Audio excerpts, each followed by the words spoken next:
10,000 అడుగుల ఎత్తు. అంటే దాదాపు 3 కిలోమీటర్ల పైనుంచి ఒక మనిషి కిందకి పడితే ఏం జరుగుతుంది? ఒక్క ఎముక కూడా మిగలకుండా ప్రాణాలు గాల్లోనే కలిసిపోతాయి. కానీ ఆకాశంలో విమానం ముక్కలైపోయి అంత ఎత్తు నుంచి నేరుగా ప్రపంచంలోని అత్యంత భయంకరమైన నరకం లాంటి అడవిలో పడిన చావును సైతం ఎదురించి బతికింది ఒక 17 ఏళ్ల అమ్మాయి. ఆమె పేరే జూలియట్ కోయెప్కే. చుట్టూ వేల మైళ్ళ విస్తరణంలో ఉన్న దట్టమైన అమెజాన్ అడవి, నిమిషానికో ప్రాణం తీసే విషసర్పాలు, నరమాంస భక్షక ముసళ్ళు, జ్వరం తెచ్చే భయంకరమైన పురుగులు, ఒంటి నిండా చీము పుట్టిన గాయాలు, చేతిలో ఒక్క రొట్టె ముక్క కూడా లేదు. అలాంటి స్థితిలో ఆ 17 ఏళ్ల అమ్మాయి ఏకంగా 11 రోజుల పాటు ఆ మరణ అరణ్యంలో ఎలా ఒంటరిగా పోరాటం చేసింది? అసలు ఆకాశంలో ఆ రాత్రి ఏం జరిగింది? ఈరోజు మనం KGVGSలో నమ్మశక్యం కానీ ఈ రియల్ లైఫ్ సర్వైవల్ మిస్టరీని పూర్తిగా తెలుసుకుందాం. కథలోకి వెళ్తే 1971 డిసెంబర్ 24వ తేదీ క్రిస్మస్ పండుగ చేసుకోవడానికి 17 ఏళ్ల జూలియట్ తన తల్లితో కలిసి లాన్స్ ఫ్లైట్ 508 అనే ప్యాసింజర్ విమానంలో ప్రయాణిస్తుంది. విమానంలో మొత్తం 91 మంది ప్రయాణికులు ఉన్నారు.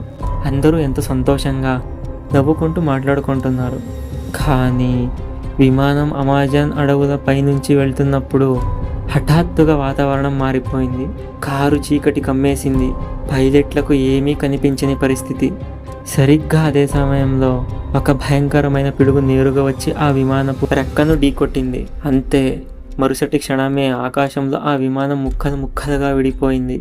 విమానంలో ఉన్న 91 మంది ప్రయాణికులు సీట్లతో సహా గాల్లో నుండి కిందకి పడిపోవడం స్టార్ట్ చేశారు. జూలియట్ కళ్ళు తెరిచి చూసేసరికి ఆమె కూర్చున్న 3 సీట్ల రో మొత్తం గాల్లో తిరుగుతూ కిందకి పడిపోతుంది. పక్కనే ఉన్న ఆమె తల్లి గాల్లోనే మాయమైపోయింది. కానీ ఇక్కడ ప్రకృతి ఒక ఊహించని అద్భుతం చేసింది. జూలియట్ పడుతున్న ఏరియాలో అమెజాన్ అడవిలో సంబంధించిన దట్టమైన చెట్లు కొమ్మలు ఉన్నాయి. ఆ కొమ్మలు జూలియట్ పడుతున్న సీట్ని పారాచూట్ లాగా తగ్గించాయి. 10,000 అడుగుల నుంచి పడిన ఒంటిపై గాయాలతో ప్రాణాలతో ల్యాండ్ అయింది. ఆ ప్రమాదంలో బతికిన ఏకైక ప్రాణం ఆమె ఒక్కటే. కానీ అసలైన నరకం అప్పుడే స్టార్ట్ కాబోతుంది. ప్రమాదం జరిగిన మరుసటి రోజు ఉదయం జూలియట్ మెల్లగా కళ్ళు తెరిచింది. తీవ్రమైన తలపోటు, కంటి చూపు ముసకబారింది. చుట్టూ చూస్తే దట్టమైన చెట్లు. పక్కన తన తల్లి లేదు. విమానం శకలాలు లేవు. కనీసం ఒక్క మనిషి కూడా కనిపించడం లేదు.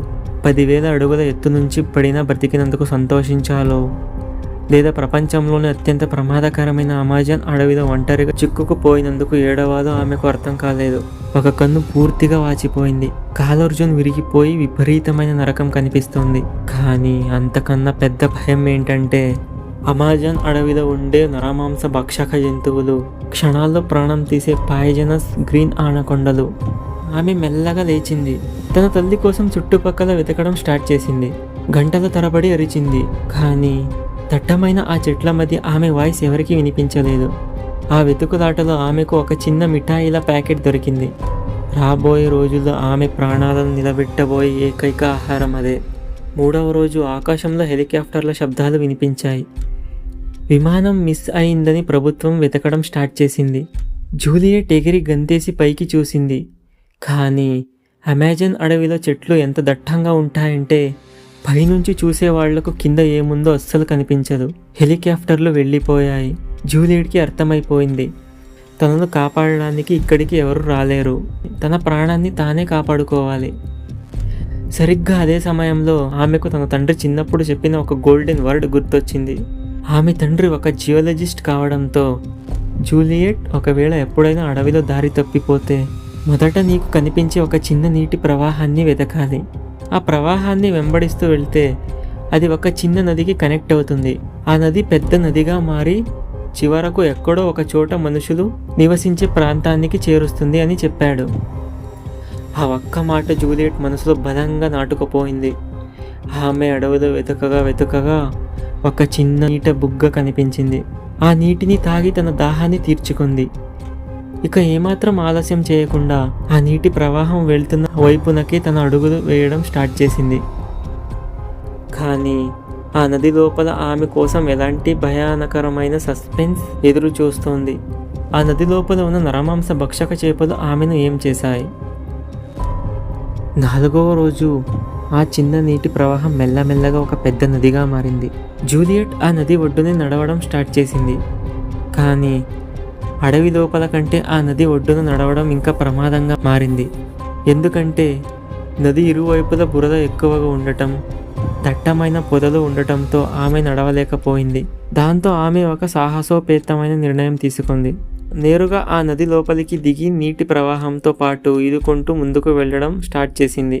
కానీ ఆ నది సాదాసీదా నది కాదు. అది నరమాంస భక్షక మొసళ్ళు మరియు క్షణాల్లో మనిషిని అస్థిపంజరంలా మార్చి భయంకరమైన పినర్హాస్ చేపలకు నిలయం. జూలియట్ ఈదుకుంటూ వెళ్తుంటే నది ఒడ్డున పొదుల సంఖ్యలో ముసళ్ళు నోరు తెరిచి చూస్తూ ఉండేవి. కానీ అక్కడ జూలియట్ అదృష్టం ఏంటంటే ఆమె తండ్రి చెప్పిన మరో మాట గుర్తొచ్చింది. మొసళ్ళు సహజంగా మనుషులపై నేరుగా దాడి చేయవు, అవి భయపడతాయి అని ఆయన చెప్పాడు. అయినా సరే ఏ క్షణంలో ఏ మొసలి వచ్చి తన కాళ్ళు లాగేస్తుందో అనే భయంతో గుండె చేతుల్లో పట్టుకొని ఆ చల్లటి నీటిలో కొట్టుకుంటూ ముందుకు సాగింది. రోజులు గడుస్తున్నాయి. ఆమె తెచ్చుకున్న మిఠాయిలు ఎప్పుడూ ఆగిపోయాయి. గత 3 రోజులుగా ఆమె కడుపులో ఒక్క చుక్క నీరు తప్ప ఆహారం లేదు.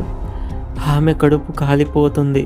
దానికి తోడు విమాన ప్రమాదంలో ఆమె చేతికి అయిన ఒక పెద్ద గాయం ఈ నది నీటి వల్ల పూర్తిగా ఇన్ఫెక్షన్ అయిపోయింది. ఒకరోజు ఆమె తన గాయాన్ని చూసుకొని గట్టిగా అరిచేసింది. ఎందుకంటే ఆ గాయం కుళ్ళిపోయి అందులో వందలాది తెల్లటి పురుగులు ప్రాణంతో కదులుతూ ఆమె మాంసాన్ని తినడం స్టార్ట్ చేశాయి. ఆ నరకం వర్ణనాతీతం. నడిచే ఓపిక లేదు. గాయం విపరీతంగా లాగుతుంది. ప్రతి క్షణం చావు ఆమె కళ్ళ ముందే కనిపిస్తుంది. 9వ రోజు వచ్చేసరికి జూలియట్ శరీరం పూర్తిగా సహకరించడం మానేసింది. ఆమె ఇక లేక ఆ నది ఒడ్డునే ఒక శవంలా పడిపోయింది. తన జీవితం అక్కడే ముగిసిపోయింది అనుకుంది. కానీ సరిగ్గా 10వ రోజు సాయంత్రం ఆమె కళ్ళ మసకల్లో ఒక వింతైన ఆకారం కనిపించింది. ఇది ప్రకృతి సృష్టించిన మాయా లేక ఆమెను కాపాడడానికి వచ్చిన దేవుడా? ఆ నడి అడవిలో ఆమెకు ఏం కనిపించింది? 10వ రోజు సాయంత్రం చావుకు అత్యంత దగ్గరగా ఉన్న జూలియట్ కళ్ళు తెరిచి చూస్తే నది ఒడ్డున ఒక చిన్న మోటార్ పడవ కట్టేసి ఉంది. మొదట అది తన భ్రమ అనుకుంది. కానీ మెల్లగా పాకుకుంటూ వెళ్తే అక్కడ ఒక చిన్న పాక కూడా కనిపించింది. లోపలికి వెళ్ళి చూస్తే మనుషులు ఎవరూ లేరు. కానీ అక్కడ ఒక చిన్న డబ్బాలో గ్యాసోలిన్ దొరికింది. ఇక్కడ జూలియట్ తన ప్రాణాలను కాపాడుకోవడానికి మరొక భయంకరమైన సాహసం చేసింది. తన చేతి గాయంలో ఉన్న పురుగులు చంపకపోతే ఆ ఇన్ఫెక్షన్ వల్ల తను చనిపోతుందని ఆమెకు తెలుసు. అయితే ఏమాత్రం ఆలోచించకుండా ఆ గ్యాసోలిన్ తీసి నేరుగా తన కుళ్ళిపోయిన గాయంపై పోసుకుంది. ఆ కెమికల్ కాలుతుంటే ఆమెకు నరకం కనిపించింది. సృహ తప్పిపోయేంత పనైంది. కానీ ఆ దెబ్బకు ఆమె గాయంలో ఉన్న దాదాపు 30కి పైగా భయంకరమైన పురుగులు బయటకు వచ్చి చనిపోయాయి. ఆ రాత్రి ఆమె ఆ చిన్న పాకలోనే నిద్రపోయింది. మరుసటి రోజు ఉదయం అంటే 11వ రోజు ఆ అడవిలో కలప నరికే 3 స్థానిక కార్మికులు ఆ పాక దగ్గరికి వచ్చారు. లోపల గాయాలతో ఒక దయ్యంలా పడి ఉన్న జూలియట్ని చూసి మొదట వాళ్ళు అడవి దేవత అని భయపడ్డారు. కానీ ఆమె స్పానిష్ భాషలో తను పడిన కష్టాన్ని చెప్పగానే వాళ్ళు షాక్ అయిపోయారు.